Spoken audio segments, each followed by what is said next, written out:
Plus le temps passe et plus j'ai l'impression qu'on assiste à un véritable suicide du Parti Socialiste. Et dans cette vidéo, on va tâcher de comprendre pourquoi le Parti Socialiste et son candidat ne peut pas gagner les élections présidentielles de 2017. On méprise la mort sans gloire comme au Bushido.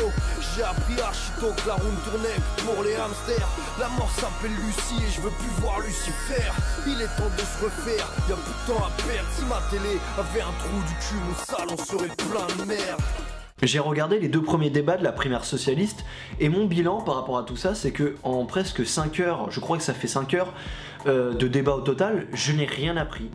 Véritablement rien appris, il ne s'est rien passé. Parce que je pense qu'en 5 heures, plusieurs candidats auraient pu faire le bilan du mandat de François Hollande et auraient pu faire le bilan de la gauche et du Parti Socialiste en général. Et ça aurait pu dépasser un peu cette espèce de guerre pour savoir qui va être le candidat. En fait, on s'en fout. On s'en fout parce que la véritable option, c'est pas de présenter un candidat, parce qu'on sait déjà que le Parti Socialiste ne va pas gagner. Et même, il va faire l'un des pires scores de son histoire. Il va peut-être arriver 5e à l'élection présidentielle, derrière Emmanuel Macron, Jean-Luc Mélenchon.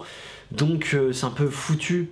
Aujourd'hui, le Parti Socialiste et son candidat qui va être proclamé, son rôle, je pense, c'est surtout de pouvoir représenter la gauche par la suite et représenter le Parti Socialiste, parce que en l'état actuel, c'est mort. C'est mort, ça ne sert plus à rien.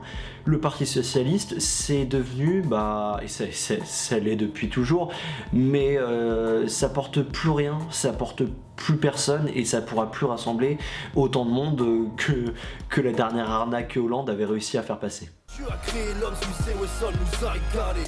Casse les pattes de tes brebis pour pas les voir se garer. Mais avant de revenir sur les 2 premiers débats, il faut comprendre que le Parti Socialiste, c'est un parti où il y a des luttes entre différents mouvements d'idées politiques. Et dans ces 2 premiers débats, j'ai pu voir qu'il y avait 3 mouvements assez distincts qui se faisaient la guéguerre pour savoir qui va être le représentant du Parti Socialiste pour ces élections présidentielles. Et c'est pas des courants qui se sont formés avec Hollande, c'est des courants qui sont beaucoup plus profonds dans l'histoire du Parti Socialiste, mais ça je pense qu'on en parlera dans une autre vidéo. Valls, Peillon et Pinel représentent un libéralisme de droite, une droite ancrée à l'intérieur du Parti Socialiste. De Rugy et Benamias, eux, représentent une forme de réformisme entre le centre-gauche et le centre-droit à l'intérieur du Parti Socialiste. Et c'est pas étonnant, puisque les deux ne font pas partie du Parti Socialiste, et en plus, vu leur formation politique, l'un vient plutôt de l'écologie, plutôt tourné vers le centre-droit, et l'autre clairement du MoDem et de l'écologie centre-gauche, centre-droit, donc ce n'est pas étonnant. Et les candidats que représentent Hamon et Montebourg sont les frondeurs. Le reste de gauche qu'il reste au Parti Socialiste. Et eux s'opposent directement à la forme droitière, libéraliste, que représentent Valls et Peillon. Mais il faut faire attention avec ces différentes branches du Parti Socialiste, parce qu'en réalité, elles n'en représentent qu'une, le social-libéralisme. Donc les candidats qui sont présentés à la primaire sont en réalité tous d'accord sur le fond. Tu as créé l'homme, Smith et Wesson nous a égalé.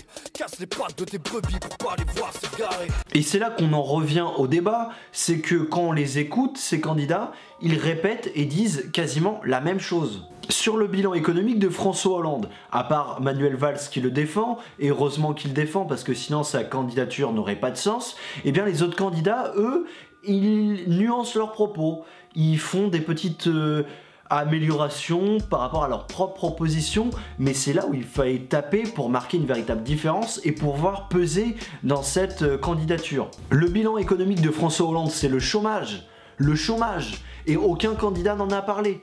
On a parlé du revenu de base, du revenu universel, qui sont des questions intéressantes, mais personne n'a attaqué sur le bilan, sur ce qu'a fait François Hollande. Alors au bout d'un moment, vous vous demandez si la ligne frondeuse est utile quand on voit toutes les erreurs qu'a fait François Hollande. Et c'est pas des petites erreurs, hein, le chômage, hein. C'est l'une des causes qui explique pourquoi François Hollande n'est pas présent pour se représenter à sa propre candidature. Tu as créé l'homme, Smith et Wesson nous a égalé. Casse les pattes de tes brebis pour pas les voir se garer. Sur la santé, ils sont tous d'accord. Quand on parle de la sécurité sociale, quand on aborde le véritable but des complémentaires santé, tous ces sujets-là, Personne n'en parle. Le gouvernement a réduit le rôle de la médecine du travail, de l'inspection du travail, et ça ce sont des thèmes qui englobent l'économie, le social, la santé, et tous ces thèmes-là, personne n'en traite, et pourtant c'est l'une des lignes de fracture que représentent Manuel Valls et François Hollande, et c'est la raison pour laquelle tous les candidats sont présents durant cette primaire pour tacler François Hollande, et personne ne le fait. Quand on voit qu'un Benoît Hamon est ultra timide quand il attaque Valls, quand on voit qu'un Montebourg est ultra timide, il s'en sort tout le temps. Son bilan sur le 49.3, sur la loi travail, sur la loi Emmanuel Macron, tiens, comme par hasard, eh bien tout le monde laisse passer. Sur le thème de la sécurité, bah là, ils se sont fait bouffer par Manuel Valls parce que, en réalité, c'est lui qui a raison dans le sens où c'est lui qui représente l'aile sécuritaire et qui peut donner l'image de protéger les Français, et les autres, bah, ils apparaissent un peu comme des gens qui critiquent et qui n'ont pas gouverné pour protéger les Français, et c'est bien ça la force de Valls. Il représente la véritable ligne gouvernementale de ce quinquennat, et il représente la ligne réformatrice libérale de droite, et il représente ce que va opérer la mue du Parti Socialiste, c'est-à-dire une ligne purement gouvernementale, un parti purement gouvernemental qui réussit à allier les thèmes sur la sécurité qui intéressent énormément les Français autant que le thème sur l'économie et sur le chômage, et des thèmes plutôt sociétaux, et c'est ce qu'on a vu durant le quinquennat de François Hollande. Sur le rôle de la diplomatie française, quand on parle de Poutine et Trump, ils sont également tous d'accord. Quand on parle de l'écologie, ils sont tous d'accord. Quand on parle de l'Europe et l'Union Européenne, le pire, ils sont tous d'accord, à part peut-être Montebourg qui a un peu plus de nuances sur un propos de reformation politique de l'Union Européenne, et un peu Hamon, mais sinon tout le reste ils sont tous d'accord. Je le répète parce que c'est ce que je pense et ce que j'ai vu durant ces deux débats, c'est qu'il n'y a pas grand chose, il n'y a pas d'interaction, il n'y a pas de débat pour le coup. Et bah sur les propositions, on a l'impression qu'il y a des véritables petites nuances entre différents propos, entre différents courants, mais que sur le fond, et je me répète, eh bien c'est la même chose. Tu as créé l'homme, Wesson nous a égalé. Casse les pattes de tes brebis pour pas les voir se garer. Il y a deux candidats qui me semblent un peu sortis du lot par rapport aux autres. C'est bien entendu Manuel Valls, parce qu'il représente cette ligne gouvernementale réformatrice du libéralisme de droite, et qu'il représente cette ligne sécuritaire, et c'est ce qui marque, parce que lui, il peut se prétendre avoir gouverné et pouvoir représenter la ligne de François Hollande, contrairement à Vincent Payon. Et Manuel Valls, lui, se met en avant. Il joue un peu ce côté politicien, et ça risque de peut-être le faire désigner comme candidat. Et un autre candidat qui est Benoît Hamon, qui lui, dans ses propositions, il va pas dans le fond, mais il va pas dans la forme, en taclant pas assez Manuel Valls, et je pense que ça va peut-être lui faire défaut pour le second tour, parce que je pense que c'est Valls et Hamon qui vont pouvoir tirer leur épingle du jeu dans cette campagne. Mais bref, pour revenir sur Hamon, je trouve qu'il a été beaucoup plus impactant, il pouvait rassembler beaucoup plus de personnes, dans le sens où il avait des arguments très concrets, et j'ai vu que beaucoup de journalistes, et là encore remettez en cause le propos et les discours et les questions des journalistes, c'est très important, mais il y a beaucoup de journalistes qui ont voulu créer un duel entre Valls et Hamon, mais généralement on a beaucoup plus parlé durant les deux débats des propositions de Benoît Hamon sur le 49.3 citoyen. Valls est un peu plus dans l'incantation, alors que Benoît Hamon, dans les images, il représente un peu plus l'argumentation. Et ça, c'est un bon débat qui permet de fragmenter le Parti Socialiste et une opposition libérale de gauche et libérale de droite. Et attention, je suis pas en train de mettre sur un piédestal Hamon, parce que par exemple dans les Yvelines et dans mon département, je sais qu'il y a autant de magouilles politiciennes du côté des frondeurs que de l'autre côté. Donc il faut toujours nuancer le propos quand on parle de politique. Tu as créé l'homme, Wesson nous a égalé.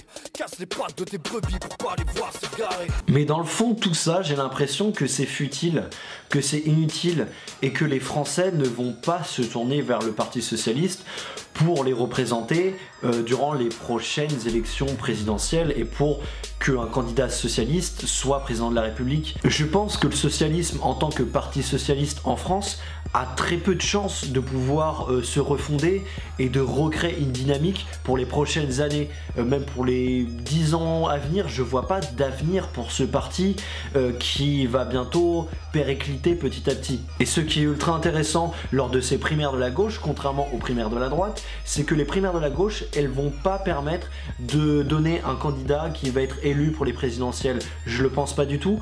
Elles permettent de recréer et de retransformer, de défaire évoluer le rapport qu'a la gauche sur la politique et de transformer la gauche française. Parce que selon le score que fera Macron avec En Marche et Mélenchon avec la France Insoumise, eh bien la gauche va prendre une direction complètement différente. Soit elle va se tourner vers un libéralisme encore plus de droite ou libéral dans tous les sens du terme, qui est beaucoup plus à droite que Manuel Valls, ou bien elle va aller beaucoup plus loin dans la forme socialisante et sociale, en allant plus loin que Hamon, et en allant beaucoup plus loin que Montebourg, en s'orientant vers Mélenchon.